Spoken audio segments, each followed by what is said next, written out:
दोस्तों, आज की इस कहानी में हम बात करेंगे कि श्रेष्ठ व्यक्ति की पहचान क्या होती है।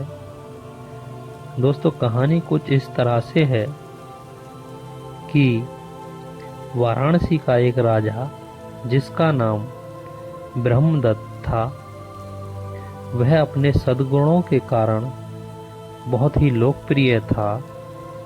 वह धर्म और न्याय से अपना राजकाज चलाता था।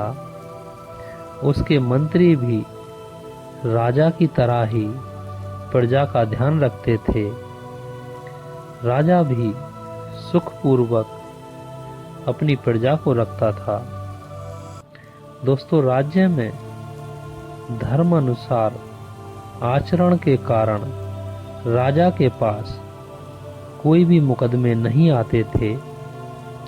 जो मंत्री थे वो सारे दिन न्यायालय को खुला रखते थे, लेकिन वहां पर कोई भी मुकदमा लेकर नहीं आता था। दोस्तों, राजा ब्रह्मदत्त सोचने लगे कि मेरे धर्म अनुसार राज्य करने के कारण कोई भी व्यक्ति अपना मुकदमा लेकर नहीं आता है। न्यायालय में कोई भी शोर शराबा नहीं रहता है। न्यायालय बंद करने की नौबत आ गई है। मेरे अंदर कोई दुर्गुण तो नहीं, मुझे इसका पता लगाना चाहिए। दोस्तों, यह मालूम करने के लिए उन्होंने सोचा कि मैं अपने दुर्गुण को पता लगाऊंगा और उनको त्याग कर मैं गुणवान बनकर ही रहूंगा। दोस्तों, सबसे पहले उस राजा ने अपने महल में मालूम किया। उन्हें महल के अंदर कोई ऐसा नहीं मिला जो उनके दोष बता सके। जो मिले प्रशंसा करने वाले ही मिले। उसने सोचा कि यह मेरे डर से ही मेरी प्रशंसा करते होंगे। उसने ऐसा सोचकर महल से बाहर निकल गया। वहां भी उसे कोई नहीं मिला तो वह नगर के अंदर खोजने लगा। दोस्तों, नगर के चारों दिशाओं में जाकर, गांव में अंदर जाकर उसने पूछा, वहां भी कोई दोष बताने वाला नहीं मिला। सब जगह उसको उसकी प्रशंसा करने वाले ही मिले। तो अब राजा ने जनपद में खोजने की सोची। उन्होंने अपने आमंत्रित जो मंत्री थे उनको राज्य संभालने के लिए कहा और अपना भेष बदलकर सारथी को साथ लेकर नगर से बाहर निकल पड़ा। पूरे राज्य में कोई दोष दिखाने वाला नहीं मिला। सभी जगह उसको उसकी प्रशंसा करने वाले ही मिले। दोस्तों, कौशल का राजा मलिक भी धर्म अनुसार राज्य करता था। वह भी उसी तरह जैसे वाराणसी का राजा भेष बदलकर अपने दोष देखने के लिए निकला था, ऐसे ही कौशल का राजा मलिक भी अपने दोष बताने वालों की तलाश के लिए निकला था। उसे भी महल से लेकर जनपद तक सभी प्रशंसा करने वाले ही मिले। दोनों का आमना सामना हुआ।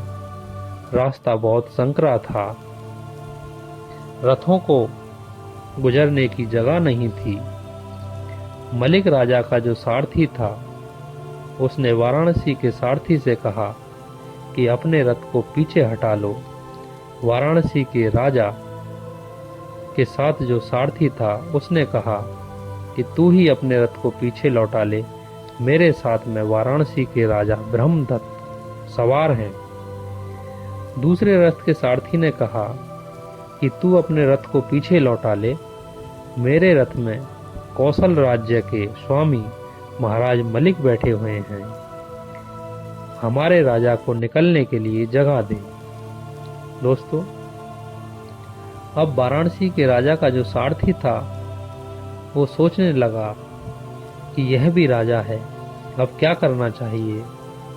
तो उसके दिमाग में एक उपाय सूझा कि राजा की आयु पूछ लें।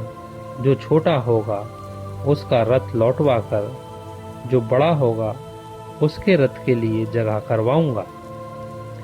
फ्रेंड्स, ऐसा निश्चय कर उसने दूसरे सारथी से कौशल के राजा की आयु पूछी। मिलान करने पर दोनों राजा समान आयु के निकले। फिर राज्य विस्तार, सेना, धन, यश, जाति, गोत्र तथा कुल भेद आदि के बारे में पूछा तो दोनों 300 योजन के राज्य के स्वामी निकले। दोनों की सेना, यश, जाति, गोत्र तथा कुल भेद सारी चीजें समान निकली। तब उसने सोचा कि जो अधिक शीलवान होगा उसे जगह दे दी जाएगी। उसने पूछा कि सारथी, तुम्हारे राजा का सदाचार क्या है? उसने अपने राजा के दुर्गुणों को भी गुण बताते हुए कहा कि हमारे राजा के ये गुण हैं। कौशल का राजा मलिक कठोर व्यक्ति को कठोरता से जीतता है और जो कोमल होता है उसके साथ कोमलता का व्यवहार करता है। जो सज्जन है उसके साथ भला बनकर सज्जनता से, और जो दुर्जन है उसके साथ बुरा बनकर दुर्जनता से जीतता है। हमारे राजा का ऐसा सदाचार है। दोस्तों, उसने कहा कि इसलिए आप अपने रथ को पीछे हटाकर हमारे राजा को रास्ता दें। फ्रेंड्स, यह सुनकर जो वाराणसी के राजा का जो सारथी था उसने अपने राजा के गुण कुछ इस तरह से बताए कि वाराणसी का राजा ब्रह्मदत्त क्रोधी आदमी को स्वयं शांत रहकर अक्रोध से जीतता है, बुरे को भलाई से, कंजूस को स्वयं दाता बनकर दान से तथा झूठ बोलने वाले को स्वयं सत्यवादी बनकर जीतता है। इसलिए हे सारथी, तू अपने रथ को पीछे हटाकर हमारे राजा का मार्ग छोड़ दे। हमारा राजा ही मार्ग पाने के योग्य है। दोस्तों, ऐसा कहने पर राजा मलिक और उसका सारथी दोनों ने उतरकर अपने घोड़ों को खोल रथ को पीछे हटा लिया और वाराणसी के राजा ब्रह्मदत्त को मार्ग दिया। दोस्तों, बुद्ध ने धम्मपद में ठीक ही कहा है कि अक्रोध से क्रोध को जीतें, असाधु को साधुता से जीतें, कंजूस को दान से जीतें और झूठ बोलने वाले को सत्य से जीतें। तो आशा करता हूँ कि यह कहानी आपको अच्छी लगी होगी। Thank you.